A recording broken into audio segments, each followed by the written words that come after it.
خلق الإنسان علمه البيان.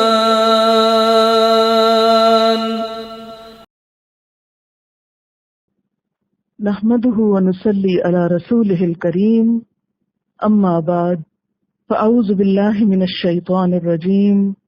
بسم الله الرحمن الرحيم. رب اشرح لي صدري ويسر لي أمري واحلل عقدة من لساني يفقهوا قولي.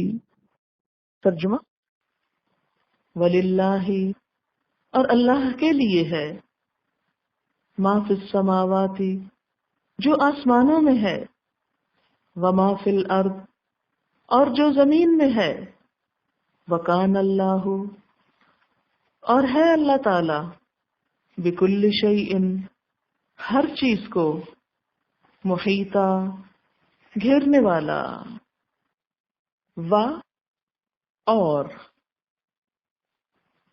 یستفتونک، فتویٰ پوچھتے ہیں آپ سے، فی النساء، عورتوں کے معاملے میں، قل، کہہ دیجئے، اللہ، اللہ،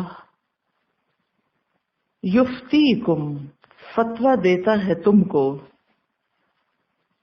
فیہن، ان کے بارے میں، وما، اور جو، یتلا، پڑھا جاتا ہے، علیکم، تم پر،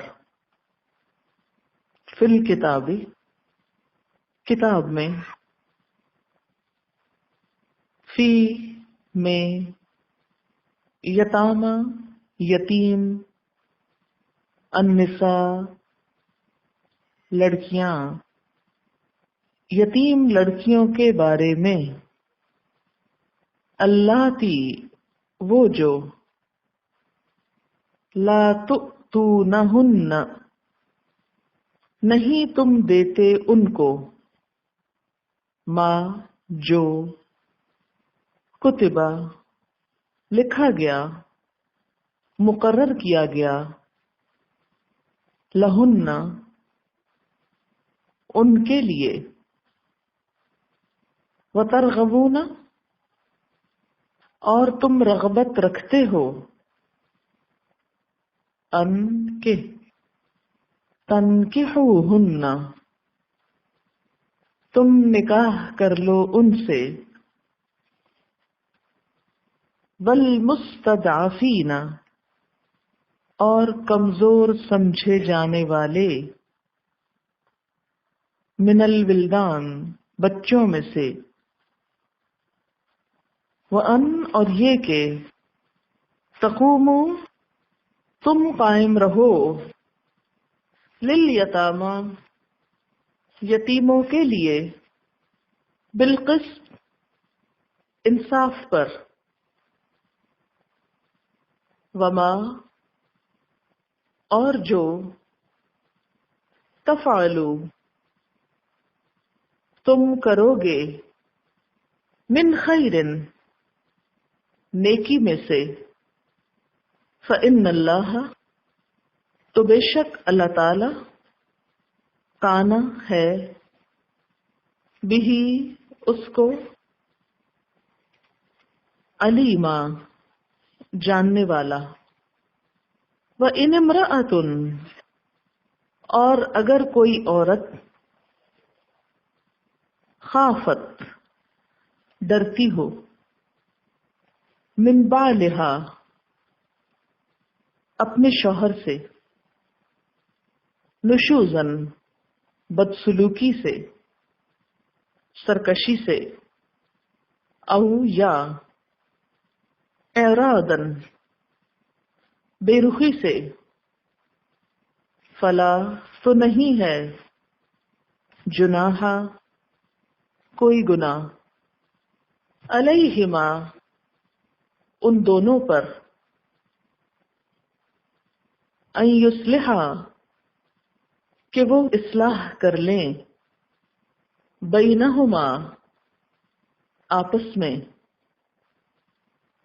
صلحا، صلح کرنا، والصلح اور صلح خیر بہتر ہے، واحضرت اور موجود رکھا گیا، الانفس نفسوں میں، الشح بخل کو، وَإِن اور اگر، تحسنوا تم احسان کرو، وَتَتَّقُوا اور تم تقوی اختیار کرو، فَإِنَّ اللَّهَ تو بے شک اللہ تعالی، کانا ہے، بما ساتھ اس کے جو، تعملون تم عمل کرتے ہو، خبیرہ باخبر۔ تفسیر وَلِلَّهِ مَا فِي السَّمَاوَاتِ وَمَا فِي الْأَرْضِ۔ آپ دیکھیں کتنی خوبصورت صفت اللہ تعالیٰ کی یہاں آ رہی۔ اللہ کی دوستی، وہ کوئی معمولی ہستی نہیں، اس کی بڑائی تم کو نظر ہی نہیں آتی، وہ تم محسوس ہی نہیں کرتے۔ وَكَانَ اللَّهُ بِكُلِّ شَيْءٍ مُحِيطًا اور ہے اللہ ہر چیز کا احاطہ کرنے والا، ہر چیز کو گھیرے میں لیے ہوئے۔ کبھی محسوس کیا کہ ہر چیز اس کے گھیرے میں اور میں بھی اس کے گھیرے میں ہوں؟ بھاگ تو ویسے ہی نہیں سکتی، کیوں نہیں سبمٹ کر دیتی؟ بھاگ سکتے ہیں، چلی بھاگتے ہیں، ڈھونڈتے ہیں کوئی ایسا کونا جہاں وہ نہ پہنچے۔ ہے کوئی جگہ سوچیں جو اس کے گھیرے میں نہ ہو، جہاں اس کا حکم نہ چلتا ہو، جہاں سے وہ آپ کو پکڑ کے نہ لا سکتا ہو؟ تو آپ ذرا سوچیں اس بات کو، کہاں ہے وہ جزیرہ، کون سا ہے وہ پلانٹ جہاں آپ اللہ تعالیٰ سے چھپ کے جا کے گھس سکتے ہیں۔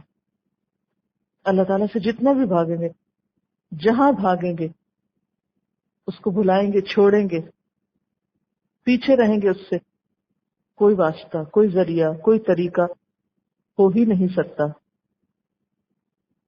یہاں آپ دیکھیے کہ صرف یہ نہیں کہا کہ جو اپنا چہرہ اللہ کے حوالے کر دے، یہ کہا جو خوشی سے کر دے، وَهُوَ مُحْسِنٌ، کیونکہ اللہ تعالیٰ تو پکڑنے پہ قادر ہے ہی، وہ تو کہیں سے بھی جا کے آپ کو دبوچ لے گا، وہ تو کسی فرشتے کو بھیجے گا، وہ اسی وقت اٹھا لے گا آپ کو۔ آپ اس کی ریچ میں ہیں، لیکن خوش قسمت ہے وہ جو خوشی سے خود کو حوالے کرے، اس سے پہلے کہ پکڑا جائے خود پکڑا دے۔ اگر ہم غور کریں تو باقی ہمارے پاس جتنی بھی چیزیں ہیں، ان سب نے اپنے آپ کو اللہ کے حوالے کیا ہوا ہے، تبھی یہ ہماری خدمت میں لگی ہوئی ہیں۔ اگر آپ چاند ستاروں کو دیکھیں، اگر ہم اپنے جسم کے اندر کام کرنے والے آرگنز کو دیکھیں، ہمارا دل، ہماری آنکھیں، ہمارے کان، ہمارا سب کچھ کس کے حکم کے مطابق کام کر رہا ہے؟ اگر ایک چیز ہمارے پاس ہے تو وہ ہماری اپنی چوائس اور ول ہے۔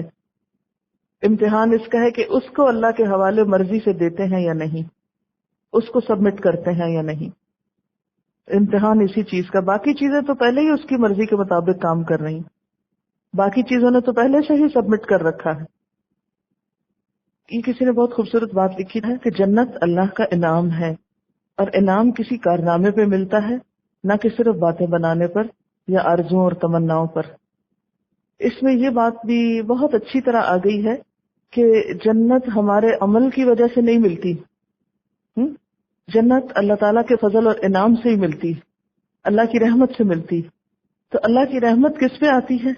جس نے کچھ کیا ہو، ورنہ انسان سوچتا نا اگر اللہ کی رحمت سے ہی جنت میں جانا ہے تو کچھ کرنے کی کیا ضرورت ہے۔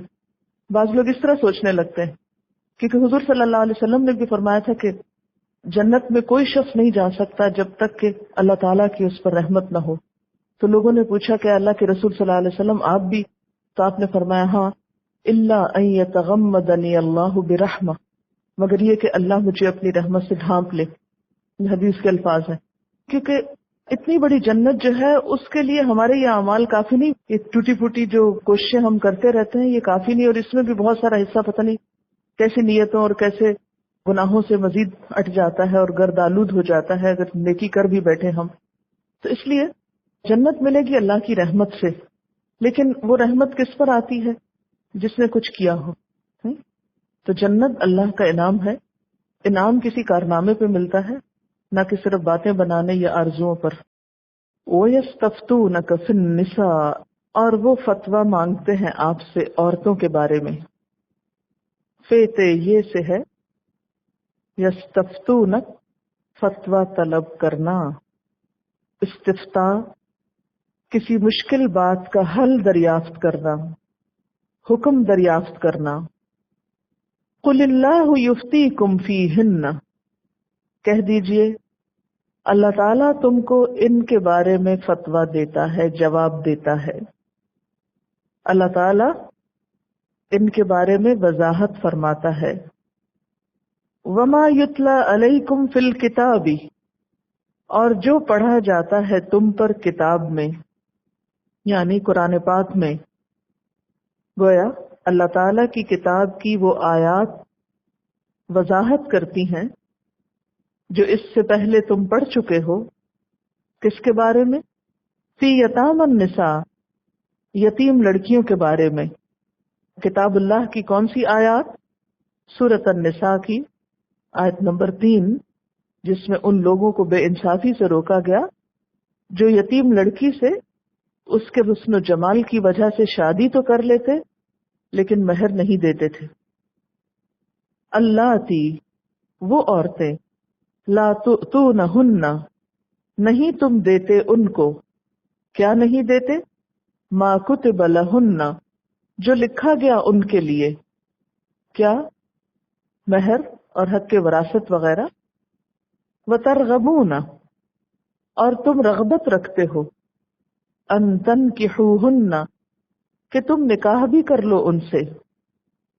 یعنی تم انہیں مہر دیے بغیر، ان کا حصہ دیے بغیر جو وراثت میں انہیں ملتا ہے ان سے نکاح کرنا چاہتے ہو تاکہ اس بچی کی وراثت باہر نہ جائے یا ملکیت کا مال کہیں اور نہ چلا جائے. اور کیا تم پہ پڑھا جاتا ہے؟ والمستضعفین من الولدان، اور کمزور بچوں کے بارے میں. مستضعفین کمزور سمجھے جانے والے، من الولدان بچوں میں سے. جیسا کہ آپ جانتے ہیں کہ بچوں کو بھی حق وراثت نہیں ملا کرتا تھا، لیکن اسلام نے پیٹ کے بچے کے لیے بھی یہ حق رکھا. وَأَن تَقُومُوا لِلْيَتَامَى بِالْقِسْطِ، اور یہ کہ تم قائم رہو انصاف پر یتیموں کے معاملات میں. وَمَا تَفْعَلُوا مِنْ خَيْرٍ، اور جو بھی تم نیکی کرو گے، فَإِنَّ اللَّهَ كَانَ بِهِ عَلِيمًا، تو بے شک اللہ تعالیٰ اس کو جاننے والا ہے. سورۃ النساء کے آغاز میں اللہ تعالیٰ نے جب عورتوں اور یتیم لڑکیوں اور لڑکوں کے بارے میں اور چھوٹے بچوں کے بارے میں خاص طور پر بے انصافی سے بچنے کی جب تلقین کی تو ان کے سرپرستوں نے اس بارے میں بہت محتاط رویہ اختیار کر لیا. اور اس رویے کا ری ایکشن یہ ہوا کہ بسا اوقات وہ ان بچیوں سے شادی ہی نہیں کرتے تھے، جس کی وجہ سے ان کو بعض اوقات کوئی اور بھی نہیں قبول کرتا تھا اور خاندان میں بھی ان کے لیے کوئی جگہ نہ ہوتی. اس سے عورتیں مزید مشکل کا شکار ہو گئیں. یا بعض اوقات خاندان میں ایک اچھا رشتہ ہونے کے باوجود محض اس ڈر کی وجہ سے کہ کہیں کوئی ناانصافی یا زیادتی یا کوئی ظلم نہ ہو جائے، ان بچیوں کو باہر ایسی جگہوں پہ بیاہ دیا جاتا جو ان کے لیے سوٹیبل نہ ہوتی. تو وہ ایک مشکل سے نکل کر دوسری مشکل کا شکار ہو گئیں اور اس سے بعض اوقات انہیں بہت نقصان ہوا. تو اس پر یہاں پر کیا حکم دیا گیا، کیا تلقین کی گئی کہ تم اصل تو اپنی نیت اور طرز عمل کو درست رکھو. جو بھی تم نیکی اور بھلائی کا کام ان سے کرو گے وہ اللہ کی نظر میں ہے. اور یہاں ترغبونہ کے دو معنی بیان کیے گئے. ترغبونہ کا ایک تو سمپل مطلب ہے رغبت رکھنا، اور بعض کے خیال میں یہاں ترغبونہ میں ان محذوف ہے. رغب ان کا مطلب ہوتا ہے بیزاری دکھانا، بے پرواہ ہو جانا. تو مطلب یہاں پر کیا ہے کہ بعض اوقات تو وارث اس بچی کے مال کی وجہ سے اس سے نکاح کرنا چاہتے تھے، لیکن مہر نہیں دینا چاہتے تھے، اور بعض اوقات جب بچی بدصورت ہوتی یا اس کے پاس کچھ زیادہ مال نہ ہوتا تو اس سے کوئی نکاح بھی نہیں کرنا چاہتا تھا۔ وَتَرْغَبُونَ أَن تَنكِحُوهُنَّ ایک معنی کیا ہے؟ اگر مالدار ہے تو تم ان سے نکاح کی رغبت رکھتے ہو، اور دوسرا معنی کیا ہے کہ تم نکاح کرنا نہیں چاہتے۔ اس سلسلے میں اگر یہ ترجمہ کیا جائے تو یہاں ان کو محذوف سمجھا جائے گا، اور وَأَن تَقُومُوا لِلْيَتَامَى بِالْقِسْطِ کہہ کے کیا بتا دیا گیا کہ خواہ بچی خوبصورت ہے یا بدصورت ہے، دونوں ہی صورتوں میں اس کے ساتھ انصاف کا سلوک کرو، دونوں ہی صورتوں میں خیر اور بھلائی کا معاملہ کرو۔ یعنی اللہ کی کتاب کا یہ حکم بھی تم پہ پڑھا جا رہا ہے، وَأَن تَقُومُوا لِلْيَتَامَى بِالْقِسْطِ وَمَا تَفْعَلُوا مِنْ خَيْرٍ، انصاف اور خیر کا معاملہ ہو۔ اس سے ایک اور بات پتہ چلتی کہ دین کے احکامات پر عمل کرتے ہوئے بھی حکمت کا دامن نہیں چھوڑنا چاہیے۔ بعض اوقات ہم لوگوں کو یہ شو کرتے ہیں ہم تو اللہ کا حکم مان رہے ہیں، لیکن اس بھونڈے طریقے سے مان رہے ہیں کہ اس سے اور خرابیاں شروع ہو جاتی۔ تو یہاں پر جب اللہ تعالیٰ نے کہا کہ یتیم بچیوں کے ساتھ ناانصافی نہ کرنا، تو لوگوں نے کہا ہم ان سے نکاح ہی نہیں کرتے۔ اب دوسری مشکل شروع ہو گئی کہ جہاں ان کی شادی کرتے وہ ان کا صحیح خیال نہ رکھتے، حالانکہ اس سے زیادہ بہتر خیال وہ خود رکھ سکتے تھے۔ تو اللہ تعالیٰ نے تو یہ حکم دیا کہ ان کی وراثت ان کو دو، ان کا مہر ان کو دو، جو یتیم بچیاں تمہاری کسٹڈی میں آئیں، اور اگر نکاح کرنا چاہو تو تم ان کے ساتھ اچھا گزارا کرو، عاشروہن بالمعروف۔ اب یہ کرنے کی بجائے ان کی مشکل کے لیے ایک اور راستہ بن گیا۔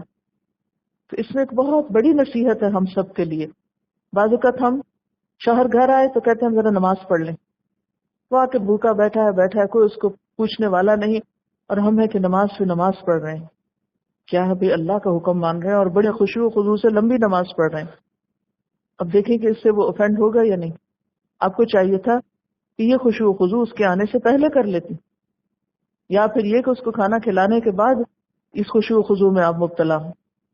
تو بسا اوقات ہم دین کا ٹیگ لگا کے، دین کا نام استعمال کر کے دین ہی کو نقصان دیتے ہیں۔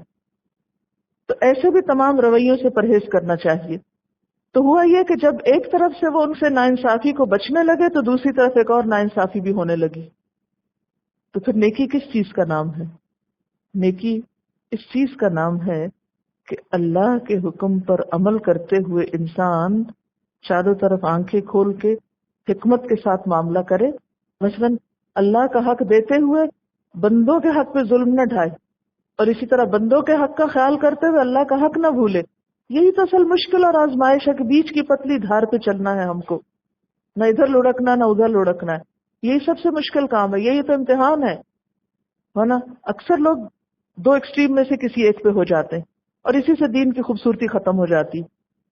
بہت سے لوگ پہلے پوری طرح دنیا میں انوالو ہوتے ہیں، پھر اس کو اس طرح چھوڑتے ہیں اور دین کا اس طرح نام لیتے ہیں کہ سب دنیا والوں کو ناراض کر دیتے ہیں۔ تو ناراض نہیں کرنا، ہر ایک کو اس کے حق پہ رکھنا ہے، ان کے جو اللہ نے حق رکھے ہیں احسان اور بھلائی کا معاملہ ہر انسان سے کرنے کا، اسے اپنی جگہ رکھنا ہے، اور اس کے ساتھ احسن طریقے سے اللہ کی اطاعت اور عبادت بھی کرتے جانا ہے۔ پھر ایک اور مسئلہ زیر غور آیا، کیونکہ عورتوں کے بارے میں فتویٰ مانگ رہے تھے نا۔ وَإِنِ امْرَأَةٌ، اور اگر کوئی عورت خافت ڈرتی ہو، کس سے ڈرتی ہو؟ من بالہا، اپنے شوہر سے۔ کس معاملے میں ڈرتی ہو؟ نشوزن، بدسلوکی سے، او اعراضن، یا بے رخی سے۔ فلا جناح علیہما، تو ان دونوں پر کوئی گناہ نہیں۔ ان یصلحا بینہما صلحا، کہ آپس میں صلح کر لیں۔ والصلح خیر، اور صلح بہرحال بہتر ہے۔ وأحضرت الانفس الشح، اور نفس تنگ دلی کی طرف جلدی مائل ہوتے ہیں۔ موجود رکھی گئی نفسوں میں شح، اس لیے صلح کرنا نہیں چاہتے، انا کا مسئلہ بنا لیتے ہیں۔ وَإِن تُحْسِنُوا وَتَتَّقُوا، اور اگر تم احسان اور تقوی کی روش اختیار کرو، فَإِنَّ اللَّهَ كَانَ بِمَا تَعْمَلُونَ خَبِيرًا، تو بے شک اللہ ساتھ اس کے جو تم عمل کرتے ہو خبر رکھنے والا ہے۔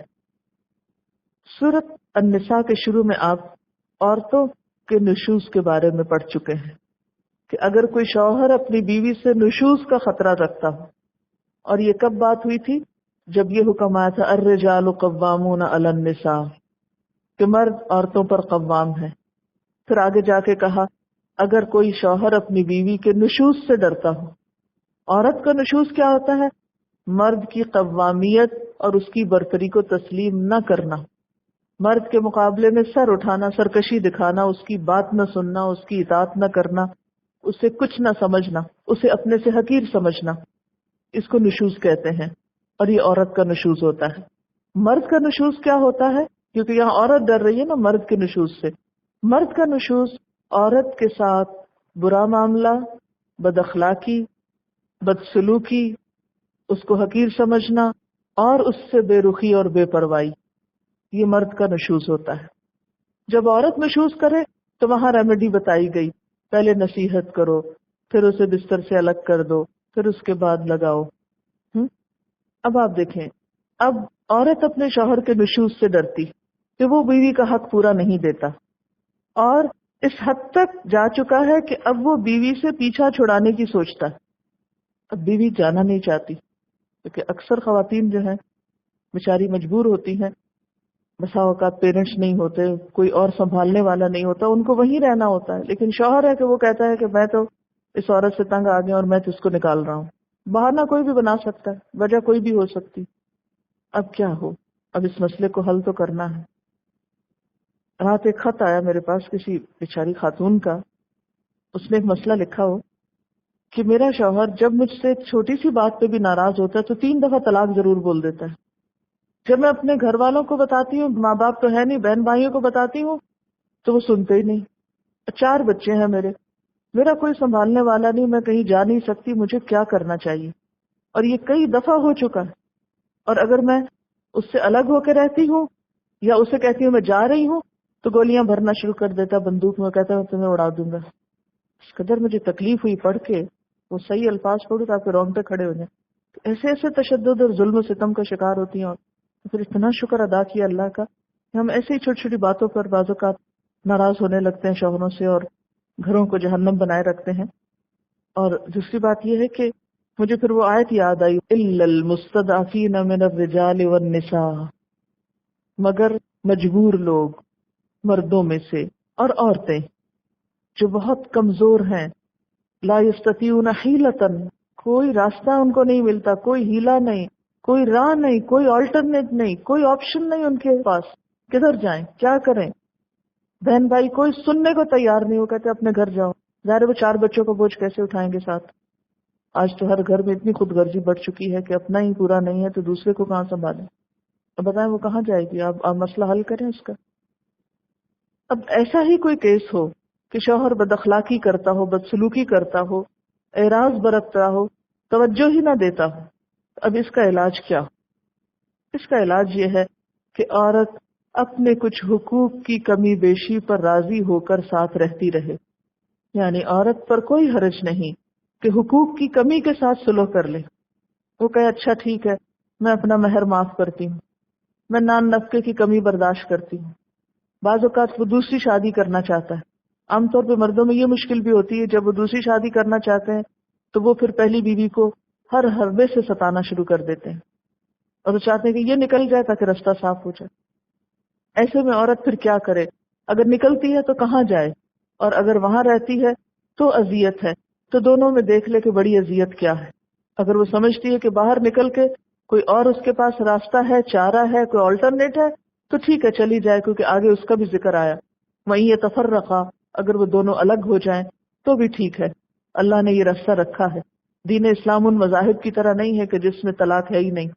اور اگر عورت یہ چاہتی کہ ٹھیک ہے لے آؤ دوسری لاتے ہو لیکن میرا حق بھی مجھے دو، یا یہ کہے کہ ٹھیک ہے میں اپنی باری چھوڑتی ہوں لیکن مجھے ایک چھت ملی رہے، میرے بچوں کو کھانا پینا ملتا رہے، تو یہ بظاہر دیکھنے میں تو ایک طرح کی رشوت ہی بنتی ہے نا، کہ کسی کو راضی رکھنا کہ ٹھیک ہے تم میرا خرچ اٹھاؤ، میں باقی حق نہیں مانگتی لیکن میں یہیں رہنا چاہتی ہوں۔ کیونکہ ایک شوہر کے لیے یہ بھی بعض اوقات مشکل ہو جاتا ہے کہ وہ اپنے خون پسینے کی کمائی لا کے ایک عورت کو دے جس کو وہ پسند ہی نہیں کرتا۔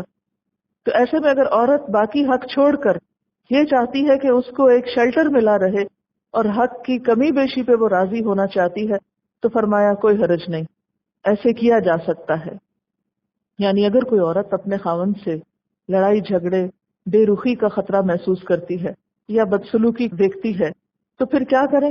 آپس میں کچھ شرائط طے کر کے، صلح کر کے، زندگی کو جہنم نہ بنائے، کچھ چیزوں پہ اگری کر لے، عورت زیادہ کا مطالبہ نہ کرے اور شوہر اس کے ساتھ بدتمیزی اور بد اخلاقی نہ کرے، اور دونوں اس زندگی کو کسی طرح بسر کر لیں۔ یعنی اس صورت میں وہ آئیڈیل سچویشن تو نہیں ہوگی، لیکن ایک عورت کے الگ ہونے اور نئی مشکلات میں گرفتار ہونے سے بہتر ہے کہ وہ کچھ سیکریفائس کر کے ایک پناہ میں رہے۔ اور اسی لیے فرمایا وَالصُّلْحُ خَيْرٌ، صلح بہتر ہے، لیکن پابند نہیں کیا گیا کہ لازمی طور پر عورت وہیں رہے۔ حضرت عائشہ رضی اللہ تعالیٰ عنہ اس آیت کا مطلب یہ بیان فرماتی ہیں کہ مثلاً ایک شخص کے پاس عورت ہو جس سے وہ کوئی میل جول نہ رکھتا ہو، کیونکہ وہ اس کے دل سے اتری ہوئی ہے۔ اب دل کے معاملوں میں بعض اوقات اختیار بھی نہیں ہوتا، یعنی بعض اوقات کسی عورت کی عادت نہیں پسند، شکل نہیں پسند، کسی بھی چیز سے اختلاف ہو سکتا ہے۔ آپ اپنے آپ کو دیکھیں تو بعض لوگ آپ کو بھی زندگی میں اچھے نہیں لگتے ہوں گے، تو دوسرے رشتوں میں تو یہ ہوتا ہے نا، جیسے اور تعلقات ہوتے ہیں انسانی، جو انسان نہیں اچھا لگتا آپ اس سے بس ٹھیک ہے قطع تعلق ہی کر لیں، نہیں ملے اس سے۔ لیکن یہاں تو گھر کا معاملہ ہے نا، اب وہ بندھے ہوئے ہیں، اب کریں تو کریں کیا؟ تو ایسے میں شوہر کے پاس چونکہ طلاق کا حق ہوتا ہے، وہ فوراً کیا چاہتا ہے استعمال کروں اور جان چھڑاؤں، لیکن عورت چاہتی ہے کہ ایسا نہ ہو، وہ کہاں جائے گی؟ تو پھر عورت کو کیا کرنا چاہیے؟ کچھ حقوق کی کمی مان لینی چاہیے تاکہ بڑی مشکل میں نہ پڑے۔ تو حضرت عائشہ فرماتی ہے کہ شاید کا مطلب یہ ہے کہ ایک شخص کے پاس ایک عورت ہو جس سے وہ کوئی میل جول نہ رکھتا ہو، اور عورت کہے اچھا میں اپنی باری اور نان نفقہ تجھے معاف کرتی ہوں مگر مجھے طلاق نہ دے، تو یہ آیت اس کے بارے میں اتری ہے، کیونکہ مہر اور عدل جو ہے یہ ایک شرعی تقاضا ہے، اور اگر کوئی عورت اس تقاضے سے دستبردار ہو جاتی ہے تو اس بنا پر وہ اس کے ساتھ رہ بھی سکتی ہے، اور وہ مرد بھی اس عورت کا مزید خرچ وغیرہ اٹھاتا رہے، یعنی دونوں مل کے کوئی سمجھوتا کر لیں۔ لیکن سمجھوتے میں کیا ہوتا ہے؟ وہ احضرت الانفس الشح، دلوں میں شح رکھ دی گئی۔ ایک ہوتا ہے بخل، بخل ایک نیگیٹو کوالٹی ہوتی جو ہر حال میں ناپسندیدہ ہے، لیکن اس کے برعکس شح جو ہے یہ ہرس کے معنوں میں ہوتی۔ ہرس جو ہوتی ہے وہ اچھی بھی ہوتی ہے بری بھی ہوتی۔ بخل تو اللہ تعالیٰ کو پسند نہیں، اور نہ اللہ چاہتا ہے کہ وہ ہمارے اندر ہو، لیکن شح اس نے خود رکھ دی۔ اچھی چیزوں کے لیے شح ہو تو اچھی ہے، اور اگر بری چیزوں کے لیے ہو تو بری ہے۔ یعنی شح نیگیٹو بھی ہو سکتی ہے، پازیٹو بھی ہو سکتی، کہ کچھ چیزوں کے لیے تو ہرس ہونی ہی چاہیے نا، مثلا اچھا انسان بننے کے لیے، اچھی چیز پانے کے لیے، یا یہ کہ اگر آپ کے پاس کوئی اچھی چیز ہے تو آپ چاہیں کہ آپ کے پاس ہی رہے، تو ایسا دلوں میں موجود ہے، یہ انسان کی فطرت میں ہے، اس سے انسان بچ نہیں سکتا۔ اب یہاں پر مراد کیا ہے کہ نفسوں میں، شوہر کے دل میں بھی تنگی ہے، وہ کیا کہتا ہے نکلے یہ باہر میری جان چھوٹے۔ عورت کے دل میں بھی تنگی ہے، وہ کہتی ہے نہیں مجھے پورے حقوق دے کے یہاں رکھا جائے۔ اب نہ وہ مانتا نہ وہ مانتی، اب نتیجہ کیا نکلے گا؟ حل تو نہیں ایسے ہوگا مسئلہ، اس میں دونوں کو کچھ نہ کچھ سیکریفائس کرنا پڑے گا۔ عورت کا سیکریفائس کیا ہے کہ اپنے کچھ حقوق سے دستبردار ہو جائے، مرد کی قربانی کیا ہے کہ جو عورت اس کو بالکل پسند نہیں اس کا وہ خرچہ اور بوجھ اٹھائے رکھے۔ فرمایا کہ یہ دلوں کی تنگی جو ہے یہ آڑے آ جاتی ہے، لیکن مردوں کو کہا گیا وَإِن تُحْسِنُوا وَتَتَّقُوا، اگر تم احسان کرو گے اور اللہ سے ڈرو گے، فَإِنَّ اللَّهَ كَانَ بِمَا تَعْمَلُونَ خَبِيرًا، تو بے شک اللہ ساتھ اس کے جو تم عمل کرتے ہو اس سے باخبر ہے، اللہ کو تمہارے اعمال کا سب علم ہے۔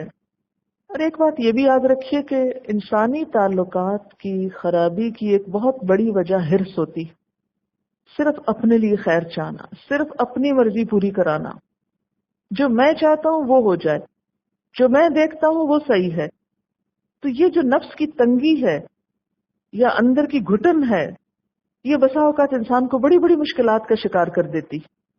انسان اپنے ساتھ کسی دوسرے کی شراکت برداشت نہیں کر سکتا۔ مطلب عورت کا شوہ کیا ہو سکتا ہے کہ وہ اپنے گھر میں کسی اور عورت کو نہیں دیکھ سکتی۔ مرد کا شوہ کیا ہے کہ وہ کسی اور عورت کی محبت میں اگر مبتلا ہے تو اس کے ساتھ پہلی والی کو شریک نہیں کرنا چاہتا. تو عورت کو کیا کہا گیا؟ اپنے کچھ حقوق سے دستبردار ہو جاؤ. مرد کو کیا کہا گیا؟ تم احسان کی روش اختیار کرو. ان تحسنوا وتتقوا فإن اللہ کان بما تعملون خبیرا. اور بہترین صدقہ بھی کیا ہے؟ وَأَن تَصَدَّقَ وَأَنْتَ صَحِيحٌ شَحِيحٌ تَخْشَى الْفَقْرَ وَتَأْمَلُ الْغِنَى. بہترین صدقہ وہ ہے کہ اس وقت انسان کسی کو کچھ دے جبکہ وہ صحت مند بھی ہو اور اس کے دل میں گھٹن بھی ہو، بخل بھی ہو. بخل یہاں ہرس کے معنی میں، اس کے دل میں ہرس بھی ہو، اس کو فقر کا اندیشہ بھی ہو، امیر ہونے کی امید بھی ہو، پھر بھی وہ کسی کو دے ڈالے، تو یہ بہترین صدقہ ہے. ایسا شوہر جو اپنا مال اپنے ناپسندیدہ انسان کو نہیں دینا چاہتا، اگر وہ وہاں خرچ کرے گا، ایسی بیوی کو دے گا، تو وہ بھی کیا ہوگا؟ ایک بہترین صدقہ قرار پائے گا. اللہ تعالیٰ اس پہ بہت راضی ہوگا. یعنی اس طرح وہ پیچ اپ کرنے کی ایک صورت نکل رہی ہے. اور اگر ہر انسان یہ چاہے کہ مجھے میرا پورا حق مل جائے، مجھے کوئی قربانی نہ کرنی پڑے، میری مرضی کے خلاف کوئی بات نہ ہو، میرے آرام میں کوئی خلل نہ آئے، میری خواہشات پہ کسی کی زد نہ پڑے، ایسی آئیڈیل سچویشن دنیا میں نہیں ہے. دنیا میں سب کچھ نہیں مل سکتا. یہ سب جنت میں ہو سکتا ہے، وہاں یہ سب پانے کے لیے پھر کچھ کوشش کرنا پڑے گی. اور جب تک انسان کے دل میں حرص کی کثرت ہے، وہ کبھی بھی مطمئن نہیں رہ سکتا، کبھی خوش نہیں رہ سکتا. صحیح مزاج کیا ہے؟ ایک اچھا مزاج اور ایک اچھا انسان کون ہے؟ جو ایک دوسرے کی معذوری اور مجبوری کو سمجھے اور دوسرے کی مجبوری سے فائدہ اٹھانے کی کوشش نہ کرے.